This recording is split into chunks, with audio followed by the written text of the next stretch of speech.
જગ્યા ભો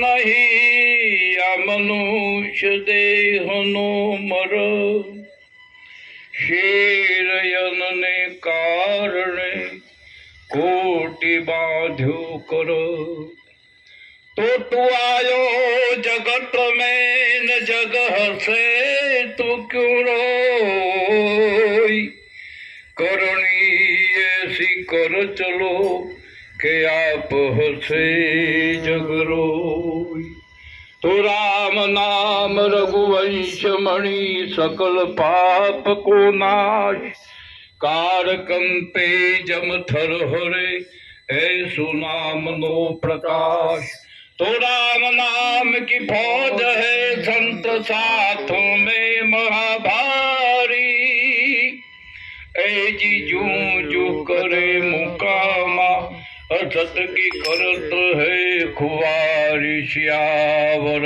रामचंद्र की जय कृष्ण कन्हैया की जय। આજના પવિત્ર પાવન ભૂમિ એવા સંતોષીનગર એવા અમારા અશોકભાઈ અમારા અર્ચાબેન એમનો પરિવાર મળી અને આજનો જે યોગ ભજન અને સત્સંગ સર્વ બધાને આમંત્રિત કરી તમારો એ પણ સમય તમે ફાળવીને આવ્યા એ પણ તમને ખૂબ ખૂબ ધન્યવાદ છે. કારણ કે પરમાત્માએ આપણને આ મુખ આપ્યું છે, રામ નામ લેવા આપ્યું છે, ગાળો બોલવા નહીં, નિંદા કરવા નહીં. પરમાત્માએ મુખ આપ્યું છે એ રામ નામ લેવા આપ્યું છે. હાથ આપ્યા છે એ પુણ્યદાન કરવા આપ્યા છે. આપણા ચરણ આપ્યા છે હરિદર્શન કરવા માટે આપ્યા છે, દેવ દર્શન કરવા આપ્યા છે. અને આપણી દ્રષ્ટિ આપી છે એ સંત દર્શન કરવા માટે આપી છે. હૃદય આપ્યું છે એ સત્સંગ માટે, સત્સંગથી તમારું પરિવર્તન થઈ શકે છે. બાકી તમે વેદ વાંચો, તમે રામાયણ વાંચો, તે છતાંય પણ આ હૃદય પરિવર્તન કરવું એ સંતના સત્સંગથી જ થઈ શકે છે, એવું સંતોનું કહેવું છે. અહીંયા મહાપુરુષોએ કહ્યું કે રામ જેવા કૃષ્ણ જેવા પણ સદગુરુના ચરણે ગયા તો એ તો ભગવાન હતું. તો એના શી હતી સદગુરુના ચરણે જવાની? તો એ થોડોક વિચાર કરો. આપણામાં પરમાત્મા એક બુદ્ધિ આપી છે, એ બુદ્ધિથી આપણે થોડો વિચાર કરીએ કે આવો રામ ભગવાન જે તે છતાંય શ્રી કૃષ્ણ પૂરણ પુરુષોત્તમ મર્યાદિત પુરુષોત્તમ રામ એ પણ પોતાના સદગુરુના ચરણે ગયા અને જઈ અને એ યથાર્થ વસ્તુ જોઈએ એવું એ બધું જાણતા હતા. તે છતાં ગુરુના ચરણે કેમ ગયા કે પાછળ આ જગત પણ અમારા રસ્તા ચાલે એટલા માટે એ ગયા હતા.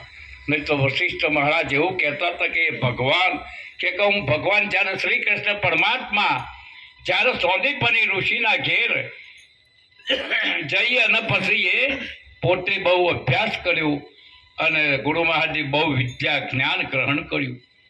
ગ્રહણ કરી અને પછી ત્યાંથી રજા માગીને જ્યારે એ ઘેર ગયા ગોકુળમાં, એટલે ગોકુળમાં જશોદામાએ કહ્યું આવો કૃષ્ણ ભગવાન.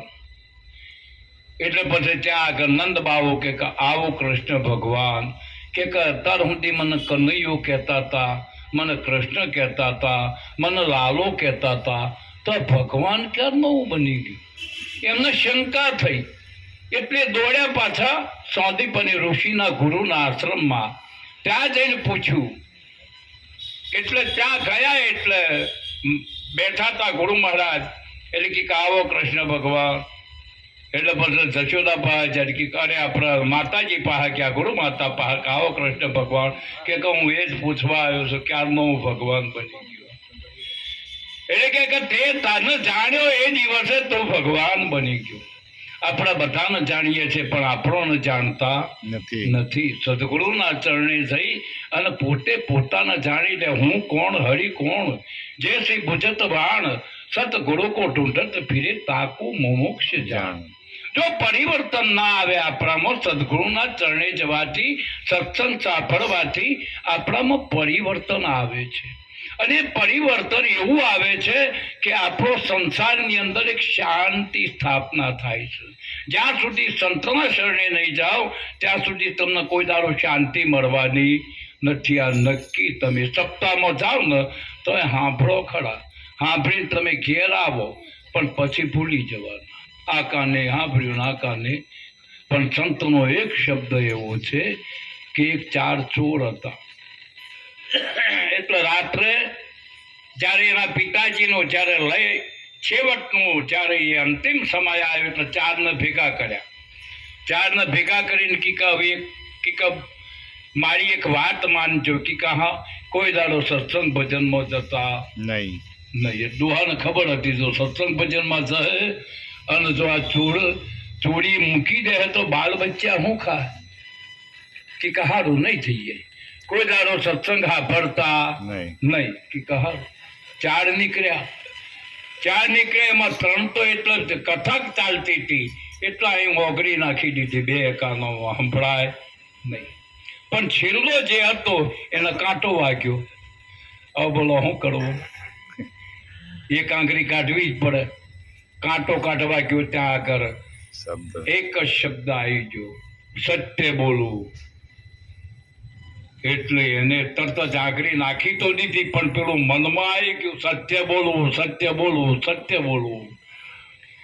એમ કરતા કરતા 4 બધે જુદા પડ્યા. એ પરિવાર બધો આખો બહુ વધારે વધ્યો. એમના બાલ બચ્ચા થાય એટલે જુદા પડ્યા. જુદા પડ્યા એટલે એક ચોર હતો એ પોતે એક પોતાનો એક ભાઈબંધ હતો એને પોતાની ગેંગમાં મિલાયો. હવે એ બીમાર પડ્યો એ દાડા અને એકલો નીકળ્યો. રાજાએ વિચાર કર્યો કે હું પણ દેશ પલટો કરી અને 20 પલટામાં મારા રાજમાં શું ચાલે છે જોવા જાઉં. એટલે એમ કરતા કરતા પેલો ચોર મળ્યો રાત્રે કે ભાઈ તું કોણ છે? કે હું ચોર છું.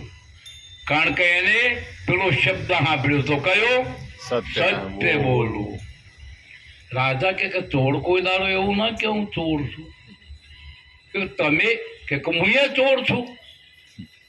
તો કે આપણે હું ચોરી કરવા જવું છું તો મારો ભાઈબંધ આજે બીમાર પડ્યો છે, તમે મારી જોડે ચાલો.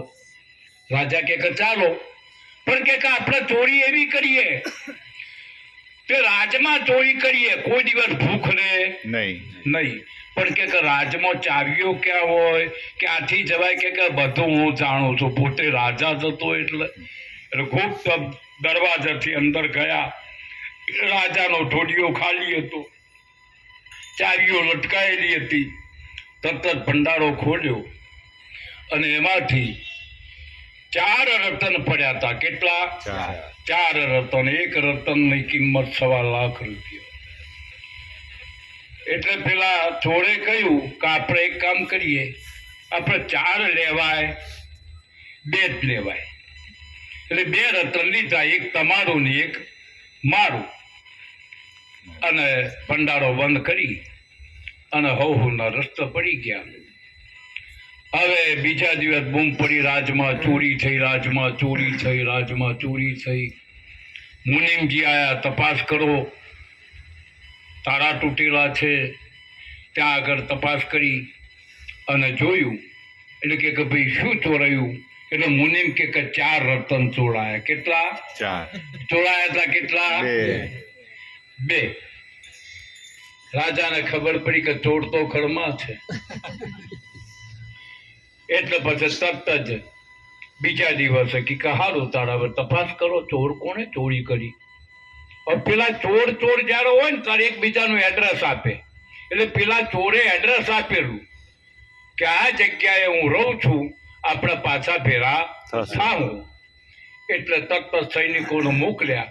મોકલી રાજા જયારે રાજગાદી ઉપર બેઠો ને પેલા ચોરને જયારે બોલાવ્યો અને ચોર આમ કરી જો કે આ તો રાત્રે હતો એ જ છે, આપણો હવે આવી બની પૂરી થઈ ગઈ. એમ કાકી જિંદગી પૂરી, હવે તો જેલમાં જ્યાં વગર છૂટકો નથી.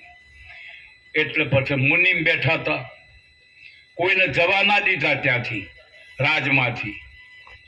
હવાર પડ્યું ને તરત જ હાજ પડે તો 2-3 વાગ્યા સુધી બધું ગોત્યું પણ કઈ મળ્યું નહીં. એટલે રાજાને તો ખબર પડી હતી. ચોરને બોલાવીને જરા આમ હામો ઊભો રાખ્યો કે ભાઈ તમે કોણ છે? કે હું ચોર છું. એટલે કે ચોરી ક્યાં કરીએ? કે રાજમાં. શું ચોર્યું હતું? કે રતન. કેટલા ચોર્યા હતા? એટલે કે 2. બીજું કોઈ હતું? કે હા. કોણ? તો કે તમે. હવે તરત જ પછી રાજાએ હુકમ કર્યો કે ભાઈ આ મુનિમના ખિસ્સામાં જુઓ. મુનિમના ખિસ્સામાં 2 રતન અંદર સરકાઈ દીધેલા. તરત જ એમને કહ્યું કે આ મુનિમને જેલમાં પૂરી દો અને આ ચોરનો ભંડારી બનાવી દો. બોલો સદગુરુ મહારાજની જય. આખો રાજનો ભંડાર એક સત્ય બોલવું આટલું જો સાંભળી ગયો તો એનો આખું જીવન એક ફેરવી નાખ્યું. એટલે મહાપુરુષે કહ્યું કે એક શબ્દ ગુરુદેવ કા તાકાંત વિચાર સુનિવર મુનિવર પંડિતા વેદ ન પાવે સાર. જ્યાં સુધી આપણામાં પરિવર્તન એક બહુ નવા નવી લગ્ન કરીને ગયેલા. ત્યાં ગયા ત્યાં ભેહું બહુ હતી એટલે આખો તબેલો. એટલે જેઠાણીએ કહ્યું કે દેરાણી આ બુગાણું ભરેલું છે દૂધનું, તે તમે અંદર રેડી આવો અને ફરીને પાછા આવો. અને બાઈ બુગાણું લઈને નીકળી. રસ્તામાં પેલો તમારો ઉંબરોટ કયો કે શું કહેવાય એને? દરવાજાની વચ્ચે શું હોય? ઉંબરોટ. હા, એની ઠોકર વાગી. સામે હાહુ બેઠેલા. ઠોકર વાગી એવી દૂધ ઢળી ગયું. બોગણાને ગોબો પડી ગયો અને એમ કે હાહુ હવે મને કઈ કહેશે, હવે મને કઈ કહેશે, હવે મને કઈ કહેશે. આમ ગભરાટ થઈ ગયો. પેલા ઉણા આવેલી નવા નવી બઈ. હાહુની ખબર નહીં હાહુ કેવા છે, કારણ કે બાઈઓ હોય ને નવા નવી જાય ને એટલે હાહુ અજાણી, પતિ અજાણ્યો, હાહુ હાહરો અજાણ્યા, દિયર અજાણો, જેઠાણો અજાણ્યો. તે છતાંય ધન્યવાદ છે વસુંધરાને કે પોતે પારકું પોતાનું કરી અને જો સહન કરે એને સંત કહેવાય અને સહન કરે બીજી આ સતી કહેવાય એમ કહું છું. એટલે તેને હાહુ બોલ્યા કે બેટા તને વાગ્યું તો નથી પણ કે બા દૂધ ઢળી ચૂકે કે દૂધ તો કાલે આવશે. કે પણ બા બોગાણાનો ગોબો પડી ગયો. કે ભલે ગોબો પડી ગયો તો બીજું આવશે. ત્યાં મા દીકરીનો સંબંધ થઈ ગયો પ્રેમ તે અત્યાર સુધી હાલ. એટલે મહાપુરુષે કહ્યું અને તો તારે તો ફૂટી જઈ છે ને, તારા તો ભાગી ગયા છે ને એવું બોલ્યો તો હું દશા થો. મહાપુરુષે કહ્યું તમારે બીજાને પોતાનું કરવું એ તમારી વાત છે, બીજાની નથી એમ કહું છું. એટલે સંતો કહે છે સંતોની પાસે જઈ અને તમે એક એવા એમની પાસે વાક્યો છે, એવા એમની પાસે શબ્દો છે અને એ છે સત્સંગના શબ્દો અને એમાં સત્ય સિવાય બીજું કોઈ હોઈ શકતું નથી. આવું છે જ્ઞાન. એક મહાપુરુષે કહ્યું છે કે એક આ જે મનુષ્ય રત્નમણી હમણાં મહારાજ શ્રી બહુ કહ્યું કે દાદા હતા અને પછી આમ યુવાન હતા પણ એમને કહ્યું કે હાલો ભજનમાં. એક ભાઈ ભજનમાં બહુ ભટની કરતા કે હાલો ભજનમાં. કે ના પણ હવે છોકરા મોટા થાય ને એટલે પછી એમનું લગ્ન કરું પછી હું આવીશ. એમ કરતાં કરતાં છોકરા કે હવે લગ્ન થઈ જાય ને એટલે પછી હું નવરો જ છું મહારાજ. લગ્ન થયા એટલે પછી એમના કચા બચા થયા. એટલે કે દાદા એટલે કે પણ આ બહુ મને છોકરાઓ રમાડવા આપી જાય છે એટલે હવે મારા એ મોટા થઈ જાય ને એટલે પછી આવું. એમ કરતાં કરતાં એ મોટા થયા કે દાદા હવે હાલો કે હવે આ મારા દીકરાના લગ્ન આવ્યા છે ને એ લગ્ન થાય ને હોવું આવી જાય ને એટલે પછી મારા હાવ શાંતિ બેઠા બેઠા ખાવાનું. અને પછી એમ કરતાં પછી લાકડી આવી ગઈ એટલે પછી હાલવાનું રહ્યું ને. મહારાજશ્રી બહુ સરસ કહ્યું કે આ કશું કામ લાગશે નહીં. એટલે એમને ત્યાં આગળ પછી ખાટલો ઠાળ્યો કે દાદા હવે ભજનમાં આવું કે ભાઈ હવે હલાય એવું નથી. 6 મહિના 12 મહિના ચાર ફરીને પાછા આવ્યા.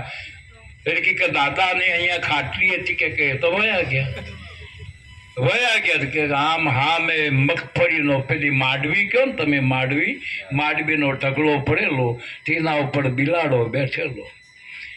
એટલે કે દાદા હવે તો ભજનમાં આવું છે. હમણાં મહારાજ શ્રી ની આવું મેં આવું કર્યું હતું કે ભજનમાં આવું એટલે કે પણ આ ઉંદેડા ખાઈ જાય એટલે હું અહીંયા બેઠો છું. આવી દશા તમારી માટે મહાપુરુષો કે જો ભજન કરવું હોય તો તમને આમાં બીજું કશું કરવાનું નથી. હમણાં મહારાજે કહ્યું ને, અડતા ફરતા ધંધો કરતા ધ્યાન હરિનું ધરવું. નિરોધ કહે નિષ્ઠાનું ફળ છે અધર્મથી ઓછળ. અડતા ફરતા એટલે એક શ્વાસ જતો અને એક શ્વાસ આવતો, એને હડતા અને ફરતા કહ્યું. ધન કહેતા પ્રાણ થાય. તમારા શ્વાસાની અંદર અપવિત્રતા હોય તો વાતાવરણ અપવિત્ર બનાવે, અને તમારા શ્વાસાની અંદર જો પવિત્ર શ્વાસા હોય તો વાતાવરણ પવિત્ર બનાવે છે. ધન કહેતા પ્રાણ થાય, અને પ્રાણ ધોયેલો આવવો જોઈએ, પવિત્ર આવવો જોઈએ. ધંધો કરતો એટલે આ ધંધો કરતો નથી કહ્યું તો આપણને સમજણમાં નથી આવતું. તમે ધંધો ભલે કર્યો, ગમે તે કરો, પણ તમારો પ્રાણ ધોયેલો નથી ત્યાં સુધી એની અંદર મેલ છે ને છે. અને જ્યાં સુધી મેલ ના જાય ત્યાં સુધી કોઈ દાડ તમે બાલટી લો ને, આ બાયું રોજ આપણે કપડાં ધોવે ને, કપડાં એટલે કપડાં ધોવે બાલટીમાં પાણી લે અને લઈ અને પછી નીચો એ ધોકા મારી અને બાલટીમાં તમે આમ કરો ને એટલે પછી એ બાલટી પાછી એ મેલ છોડે ને છોડે, કપડું મેલ છોડે ને છોડે. તમે 10 બાલટીઓ લો ને તો એ પણ ચોખ્ખું પાણી ના રહે, એમાં મેલ છોડે ને છોડે. એમ સંતના શરણે એટલે મહાપુરુષ કે પાણી કહેતા વાણી થાય છે. અને આ છે એ કપડું છે.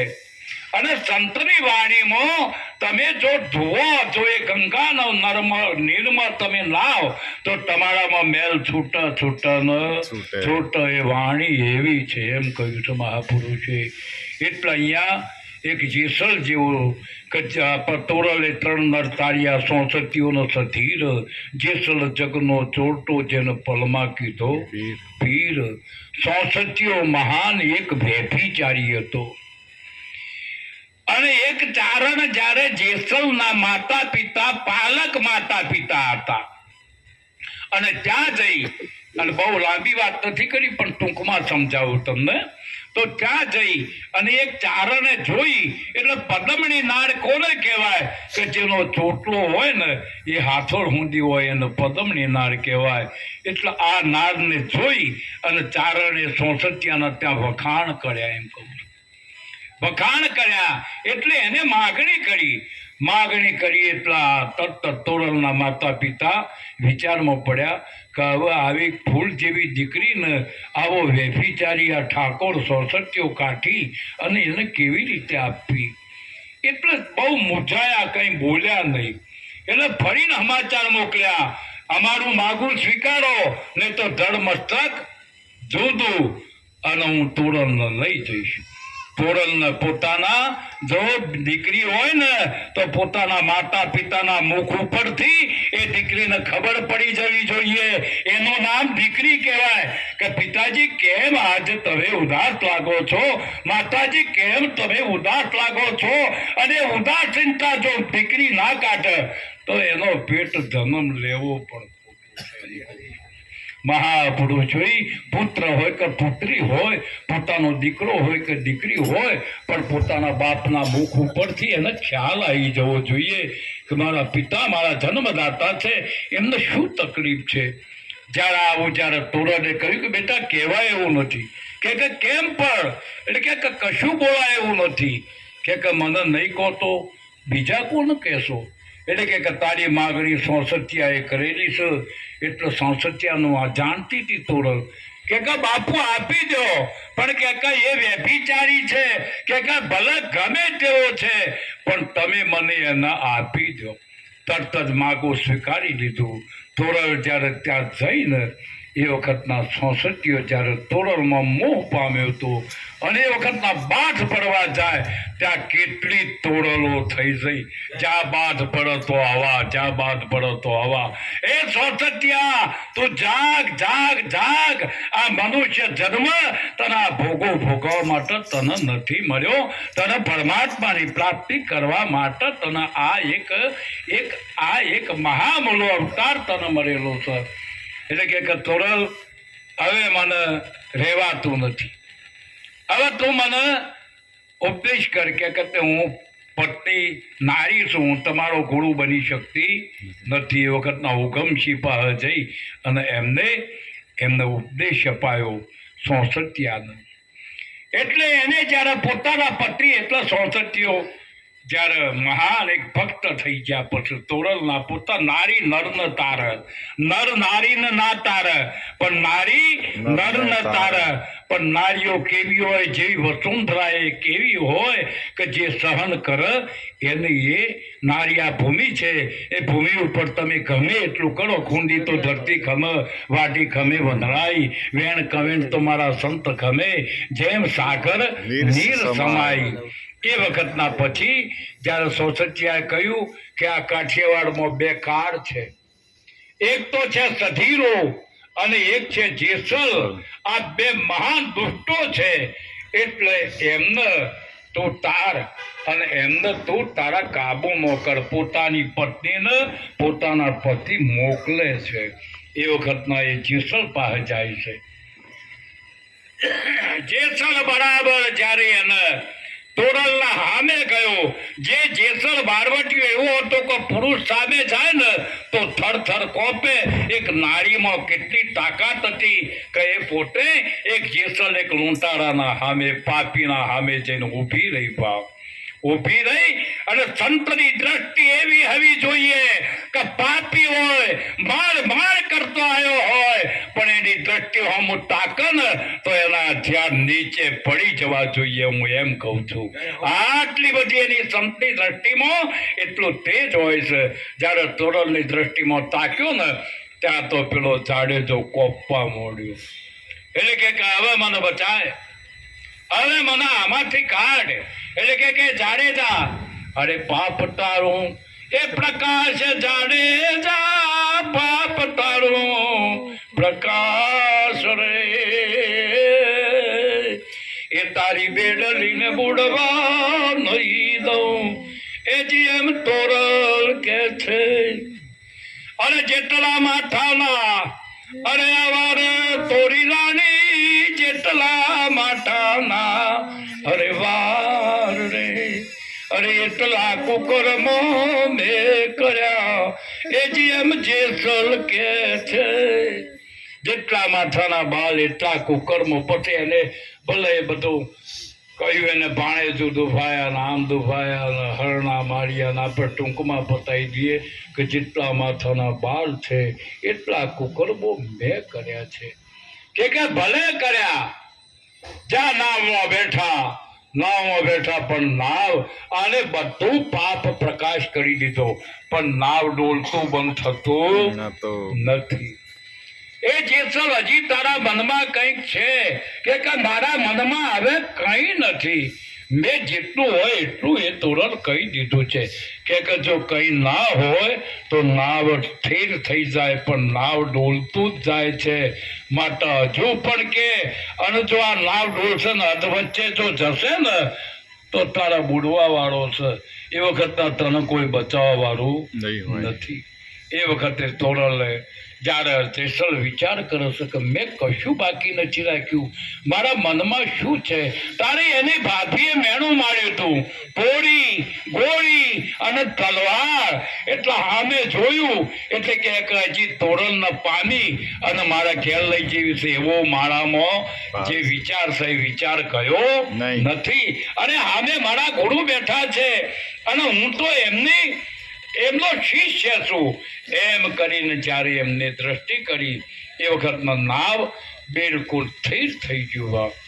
એટલે મહાપુરુષોએ કહ્યું છે કે ત્યારે સોંસઠીઓ જ્યારે 4 લાખ જ્યારે સાધુ આવ્યા એ વખતના એમને સીધું જેવું હતું. એ સીધું એ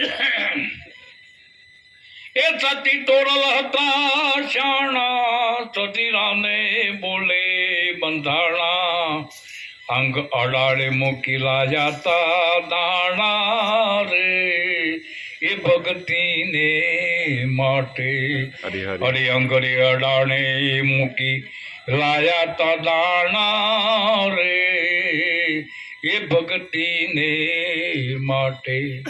સતીરાના તા જ્યારે સીધું લેવા જ્યાં ત્યારે પોતાનું અંડ અડાડો મૂક્યું હતું. સતીરો કહેતો સદગુરુ થાય, પણ સીધું કરવાનું છે. વાકું જો સીધું કરવું હોય તો તમારા અંગ અડાડા મૂકવું પડે ને. ધન મન ધન સદગુરુના ચરણે મૂકી દો ને તો તમારો ભેળો હતા તો હમ થાય. સોસતીઓ કહેતા શ્વાસાથી આ શરીર ટક્યું છે એનું સોસતીઓ કહેવાય. સધીરો કહેતા જેનું મન ધીરજ વાળું થઈ ગયું છે, સધીર થઈ ગયો છે, એને સધીરો કહેવાય. અને જીવ છે એ જે છે એ લે, આ બીજું હું કણ લેવા બેઠો છું ભાઈ? અહીંયા શું કરવા આવ્યા છો તમે? બસ ખાલી કમાવું, ખાવું, પીવું, ભોગ ભોગવવા, બંગલા બાંધવા, આ બધું કરવું, પણ આખરમાં શું છે? મહાપુરુષ કે જાણવાનું કરવાનું હતું એ ના કર્યું. ના જાણી જીવડાની જાત, દાસ સવાન ઘોડો પૂરા મળ્યા કે પલમાં કીધો અજાત, અભાગી તારા માટે તે શું કર્યું? આપણે એક ભજન બોલીએ. અરે વાલો નથી રે ગણાવે ગળા, પેટા ઘટની માર મારવાલા, વાલો નથી ગણાવે ગળા, બેટા છે ઘટનાની મોય મારવાલા, કબુ નથી રે ગણાવે ગળા, પેટા ઘટનાની મોય મારવાલા, વાલો નથી ગણાવે ગળા, બેટા છે ઘટનાની મોય મારવાલા,